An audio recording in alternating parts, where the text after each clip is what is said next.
అంటే ఇప్పుడు సామాజిక తెలంగాణ వస్తే ఈ పరిస్థితి మొత్తం మారుతుందని అంటారా? మారుతుంది. సామాజిక తెలంగాణ అంటే ఏమిటి? 93% ఉన్న వాళ్ళ చేతిలో రాజ్యాధికారం ఉండడం సామాజిక. మరి ఇప్పుడు రాజ్యాధికారం ఎక్కడ ఉంది? ఇంకా చెప్పాలంటే ఇప్పుడు ఉన్నటువంటి ఆ 15% ఏమో రిజర్వేషన్స్ ఉన్నటువంటి ఎస్సీ ఎస్టీలు 27% వాళ్ళు ఉన్నారు. ఇప్పుడు బీసీల విషయానికి వస్తే బీసీలకు కనికరం తెలిసి వీడు మనకి ఎఫెక్టివ్ బ్రోకర్ అంటేనే వాళ్ళకి పదవులు ఇస్తున్నారు. అంతే, చెంచాల కింద పనిచేయాలి. అంటే అందులో కూడా బ్రెయిన్ స్పైన్ ఉన్నవాడు పని చేయకూడదు, రావద్దు ఇందులోకి. బ్రెయిన్ స్పైన్ ఉన్నవాడు, బ్రెయిన్ ఉన్నా కూడా వాడు ఉపయోగించడానికి గ్యారంటీ కావాలి. స్పైన్ ఉన్నవాడు తల ఎత్తకూడదు. సో ఇప్పుడున్న రాజకీయాలలో భౌగోళిక తెలంగాణలో అదేవిధంగా భారతదేశంలో బ్రెయిన్ స్పైన్ ఉన్నవాడిని ఎవడు ఈ పార్టీలు టాలరేట్ చేయవు. కాబట్టి భౌగోళిక తెలంగాణ కాకుండా సామాజిక తెలంగాణ కావాలి, ప్రజాస్వామ్య తెలంగాణ కావాలి. ఇప్పుడు తెలంగాణలో 3 పార్టీలు ఉన్నాయండి.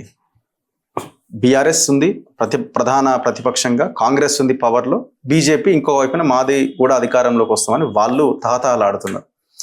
ఈ 3 పార్టీలు వాళ్ళ నాయకత్వాలు వాళ్ళ వ్యవస్థలు అంతా కూడా మీరన్న ఆ సామాజిక కోణంలో నిర్మితమై లేవు. ఎట్లా సామాజిక తెలంగాణ సాధ్యమవుతుందని మీలాంటి వాళ్ళు అనుకుంటున్నారు? అంటే మీలాంటి వాళ్ళు కూడా ఖచ్చితంగా దీనికి ఒక ఆల్టర్నేట్ అన్నదే సొల్యూషన్ అని మీరు అనుకుంటున్నారా? ఖచ్చితంగా ఆల్టర్నేటివ్ ఉన్నది. ప్రతి సమస్యకే పరిష్కారం అక్కడే ఉన్నది, సమస్యలోనే పరిష్కారం. ఈ 3 నుంచి ఆ సామాజిక తెలంగాణ సాధ్యమవుతుందని మీరు అనుకుంటున్నారా? రాదు. అయితే బీజేపీలో అసలే రాదు. దానికి ఒక ఎజెండా ఉంది, దానికి ఒక 1000 సంవత్సరాల ప్రణాళిక ఉంటుంది. 100 సంవత్సరాల క్రితం తయారైనటువంటి ప్రణాళిక ఏదైతే ఉందో 1925లో తయారైన ప్రణాళిక ఇప్పుడు అది సక్సెస్ఫుల్గా ఈ దేశంలో ఉన్నటువంటి సోషల్, కల్చరల్, స్పిరిచువల్ ఫీల్డ్స్ మొత్తాన్ని ఆక్రమించింది. ఇక దాని ఇప్పుడు ఎజెండా ఏమిటంటే నార్త్ ఇండియాని ఆక్రమించింది, సౌత్ ఇండియాని ఆక్రమించాలనే ప్లాన్లో అది ఉన్నది. దాని గురించి అది ఓకే. ఎందుకంటే చరిత్రలో మానవజాత చరిత్రలో ఎప్పుడు కూడా తోడేళ్ళు మేకలను కాపలా కాయలేదు, కాపలాగా ఉండలేదు. తోడేళ్ళ వాళ్ళు? నేను చెప్పేది అదే కదా. అంతే కదా, మీరు అదే అంటున్నారు.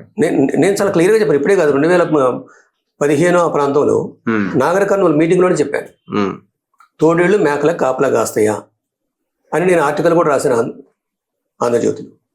తోడేళ్ళు మేకలకు కాపలా కాయకు, ఈ మేకలు గుర్తు పెరగాలి.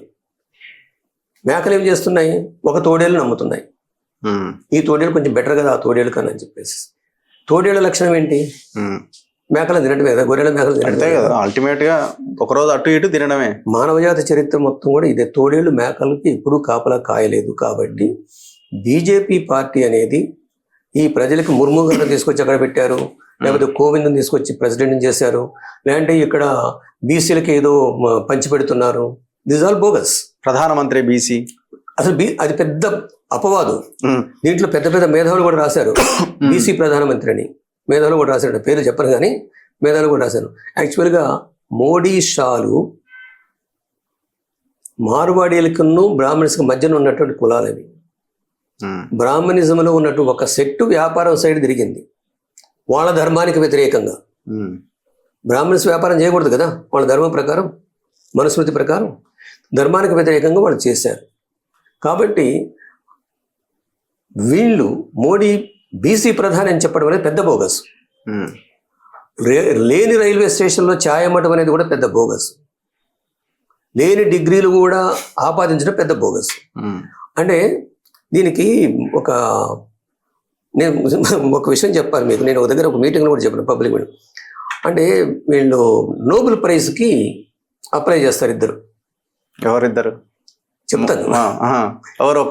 ఒక ఇద్దరు భారతదేశ పాలకులు అప్లై చేసి నేను ఎక్కువ అబద్ధాలు ఆడాను మీద నోబెల్ ప్రైజ్ ఇవ్వాలి, లేకుంటే గిన్నిస్ బుక్ వరల్డ్ రికార్డుకి పోవాలి. వీళ్ళు 2 అప్లికేషన్ పోతాయి.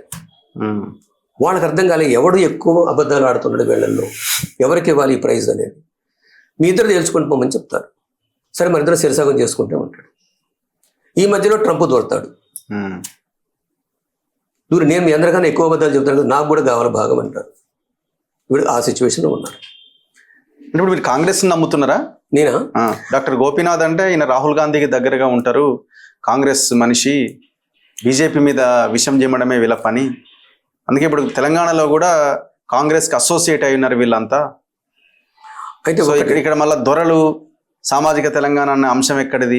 నేను ఒక చర్చను కూడా తీసుకురావచ్చు కదా, క్వశ్చన్ అడగవచ్చు కదా. నేనేమంటున్నంటే నేను ఏ పార్టీకి దగ్గర కాదు.